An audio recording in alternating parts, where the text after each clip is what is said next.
The following program contains graphic images that may be disturbing. Parents are advised that these images may not be suitable for young children. Today we're talking about some of the untoward practices of surgery recruiters that are going online and convincing men and women to cross the border and go to uncertified clinics to be worked upon by people who are not even certified as doctors. We're now about to meet another victim, Kriss, who joins us in the audience. And Kriss, so hard sitting here listening to Nora's story about her aunt. You personally were convinced by a surgery recruiter. In fact, the same one that convinced Nora's aunt. Can you tell us a little bit about your journey and when you started to notice some red flags? The moment we got to the facility, you know, it just seemed something wasn't right. The nurses had dirty scrubs. The sheets were stained with blood. The biggest red flag for me was that the nurse didn't wear gloves while taking my blood to test my blood to make sure I was okay for the surgery. And then seeing the operating room scared me because I had surgery in the United States and it was nothing like it. So then what happened? Tell us about your experience. When I woke up after surgery, I woke up in a puddle of blood, of my own blood.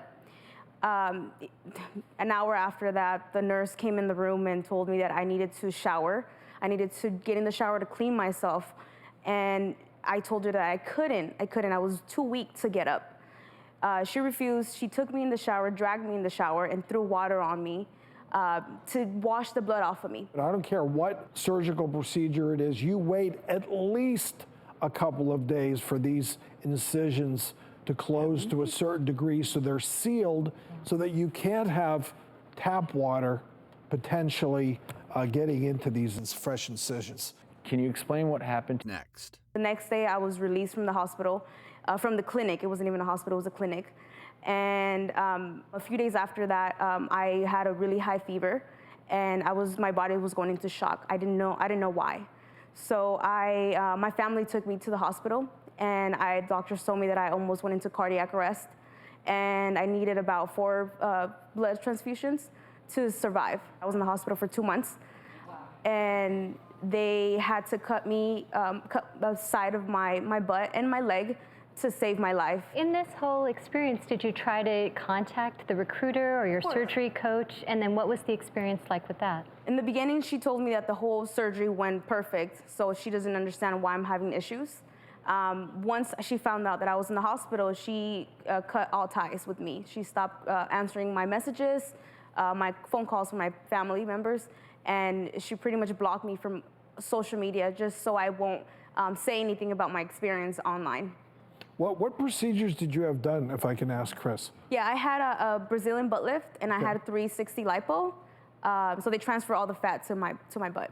So that explains, why they did a major liposuction on Kriss, and obviously she lost a lot of blood in the course of that large volume. So real serious, potentially life-threatening procedure being done by people that have no right to be doing this procedure in facilities where they're not prepared to deal with complications. It sounds to me, when you're describing your story of basically being forced into the shower to get water to rinse off the blood, and I'm assuming you had to go down there and give them probably the mortgage on anything in your life, probably gave them a massive cash payment, right, to do this? Yeah. And they're trying to turn that room around. They're trying to get you, I'm guessing, to the side so they can bring in their next victim. Kriss, I know you spent a lot of money on this surgery, but 2 months in the hospital, that was back here in the United States? Yeah, this was in LA. I have over $200,000 of medical bills at this point. $200,000. And you paid $4,000 for the procedure originally. Paid $4,000. They sold me a dream and now I'm in debt.